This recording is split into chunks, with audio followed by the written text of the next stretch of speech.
अस्सलाम वालेकुम, मैं हूं अदील इम्तियाज़ और आप देख रहे हैं तख्ती ऑनलाइन। मार्शियन मूवी तो आपने देखी होगी जिसमें एक एस्ट्रोनॉट एक हादसे की वजह से मार्स पर रह जाता है। उसका क्रू उससे बिछड़ जाता है और अब उसे मार्स पर कुछ अरसा जिंदा रहना है और जिंदा रहने के लिए जो गज़ा की उसे ज़रूरत है उसके लिए वो मार्स पर आलूओं की काश्त करता है। ये मूवी बहुत अरसे पहले बनी थी, लेकिन आज की साइंस हमें ये बताती है कि अगर हम चांद पर जाएंगे और अगर हम मार्स पर जाएंगे तो हम आलू ही लगाएंगे।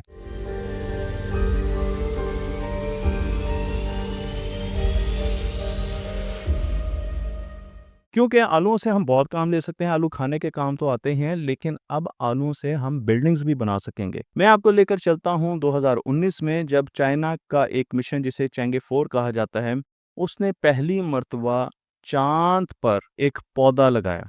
जी हाँ, बहुत से पौधे लगाने की कोशिश की गई, लेकिन चाइना ने सक्सेसफुली चाँद की ज़मीन पर एक बायोस्फीयर में, इसके अंदर एक ग्लोब था, जिसके अंदर कार्बन डाइऑक्साइड भी मौजूद थी, उसमें वो सारी ज़रूरियात मौजूद थी जो कि एक पौधे को उगने के लिए चाहिए, और उसमें मुख्तलिफ़ किस्म के बीज रखे गए थे। उनमें से जो बीज उगा वो कपास का था। 9 दिन तक ये बीज पौधे की शक्ल में बढ़ता गया और उसके बाद ये ख़त्म हो गया। लेकिन हमारे लिए ये बहुत बड़ा एक एक्सपेरिमेंट था, क्योंकि हमें पता चला कि हम चाँद की मिट्टी में पौधे लगा सकते हैं। यहाँ पर मैं आपको ये भी बताता चलूँ कि चाँद की मिट्टी पर हम ज़मीन पर भी पौधे लगा रहे हैं। मैं आपको यहाँ पर एक तस्वीर दिखा रहा हूँ और ये तस्वीर है मेथी की, और मेथी को हमने लगाया है चाँद की ज़मीन पर यूनिवर्सिटी ऑफ फ्लोरिडा में। इस एक्सपेरिमेंट में हमारे सामने ये बात आई कि चाँद की मिट्टी में ऐसे मिनरल्स मौजूद नहीं हैं जो कि मेथी को बहुत तेज़ी से परवान चढ़ा सकें। लेकिन जब बहुत से पौधे लगाए गए और उनमें मेथी सर्वाइव कर गई, तो हमें ये पता चल गया कि एटलीस्ट बेसिक इंग्रेडिएंट्स इस ज़मीन में, चाँद की ज़मीन पर मौजूद हैं, और उस ज़मीन का इस्तेमाल, उस मिट्टी का इस्तेमाल करते हुए हम मेथी तो कम से कम लगा सकते हैं। अब आपका सवाल ये होगा कि मिट्टी आई कहाँ से? ये मिट्टी अपोलो मिशन से आई थी, जब इंसानों ने मुख्तलिफ़ किस्म के मिशन चाँद पर भेजे और वहाँ से मिट्टी को कलेक्ट किया गया, और अब हम इस मिट्टी पर बहुत ज़्यादा एक्सपेरिमेंट कर रहे हैं। चाँद की मिट्टी को रेगुलत कहा जाता है, और रेगुलत हमारी ज़मीन की मिट्टी के साथ बहुत मुमासलत नहीं रखती, बल्कि रेगुलत ऐसी कांटदार मिट्टी है जो कि इलेक्ट्रॉनिक्स को तबाह कर देती है। तो चाँद पर अगर हम इलेक्ट्रॉनिक सर्किट्स लेके जाएँगे तो वहाँ की मिट्टी उसे चलने नहीं देगी। इसी तरीके से चाँद की मिट्टी में बेसिक इंग्रीडिएंट्स ना होने की वजह से पौधे लगाना और फ्रूट्स लगाना तकरीबन नामुमकिन है। इसलिए हम दुनिया में बहुत सी रिसर्च कर रहे हैं कि किस तरीके से हम मार्स और चाँद की मिट्टी पर पौधे लगा सकते हैं। मैं आपको एक और स्टार्टअप की तरफ लेके जाता हूँ, जो है ऑस्ट्रेलियन लूनर एक्सपेरिमेंट, जो कि प्रमोट कर रहा है एक प्रोजेक्ट को जिसे कहा जाता है elif, Australian lunar experiment promoting horticulture, elif, ELEPH। और इस प्रोजेक्ट में हम एक बायोस्फीयर में घास लगा रहे हैं। उस घास को चाँद और मार्स की मिट्टी में सिमुलेट किया जा रहा है, कंट्रोल्ड एनवायरनमेंट है, और इनको बहुत अच्छे रिजल्ट्स मिले। तो ये एक ऐसी कंपनी है जो ये देख रही है कि हम दूसरे प्लैनेट्स पर किस तरीके से मिट्टी में पौधे लगा सकते हैं। अब आपका सवाल ये होगा कि क्यों पौधे क्यों लगा रहे हैं? चलें, पौधों की तो समझ आती है, लेकिन आलूओं पर इतना ज़ोर क्यों है? मैं आपको यहाँ पर एक छोटी-सी ईंट दिखा रहा हूँ। ये ईंट आलूओं की बनी हुई है। इसे मैनचेस्टर यूनिवर्सिटी ने क्रिएट किया है और इसका नाम है स्टारक्रीट। जैसे कंक्रीट होती है, बिल्कुल उसी तरीके से ये स्टारक्रीट है, और इसका नाम इसलिए रखा गया है क्योंकि ये आलूओं की स्टार्च, और क्रीट का मतलब है चाँद की मिट्टी, रेगुलिथ।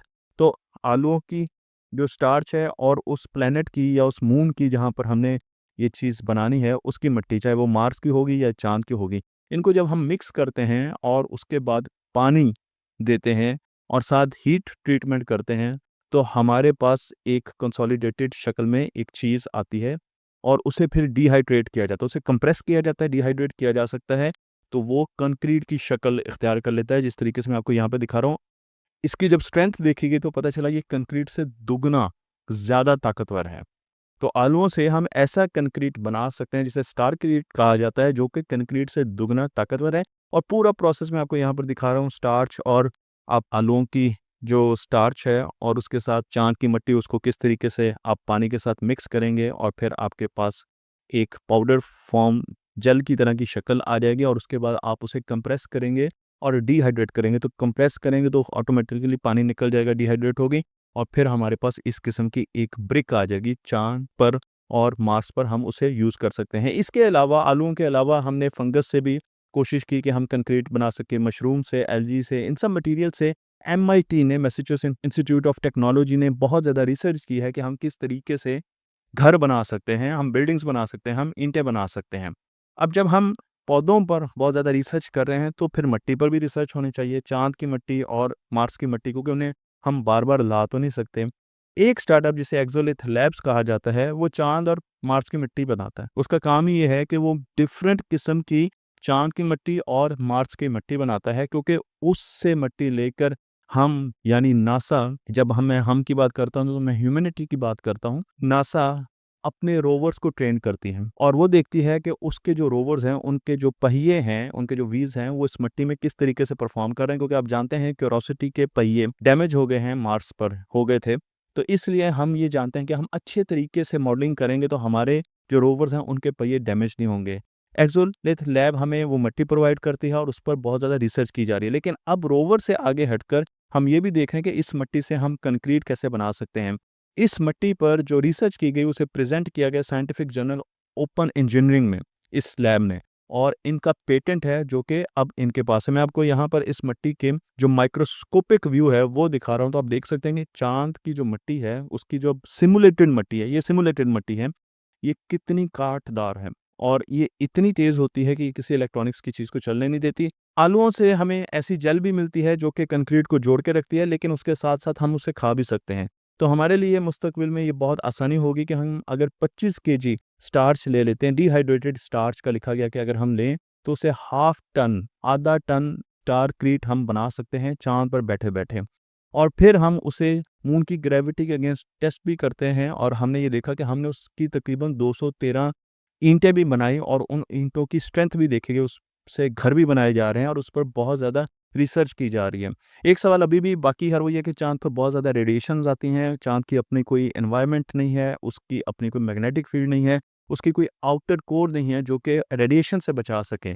वहाँ पर क्या आलूओं के बनाए हुए घर हमें प्रोटेक्ट कर सकेंगे? इस पर अभी बहुत ज़्यादा रिसर्च जारी है, लेकिन आलूओं के साथ-साथ हम और भी बहुत सी ऐसे प्लांट्स की तरफ देख रहे हैं, जो कि हमें रेडिएशन से भी बचा सकें और वो हमें और ज़्यादा मजबूती भी दे सकें। तो हम मार्स के लिए और चाँद के लिए बहुत से स्ट्रॉन्ग कैंडिडेट्स को देख रहे हैं, जो कि हम अगली वीडियोज़ में आपसे डिस्कस करेंगे, जो कि शायद आलूओं से ज़्यादा परफ़ॉर्म अच्छा कर सकें फ्यूचर में। लेकिन अभी तो हमने चाँद और मार्स पर जाकर आलू उगाने हैं। मुझे उम्मीद है ये वीडियो आपको पसंद आई होगी। तख्ती ऑनलाइन को लाइक कीजिए, शेयर कीजिए और इस इल्म को दूसरों तक पहुँचा दीजिए।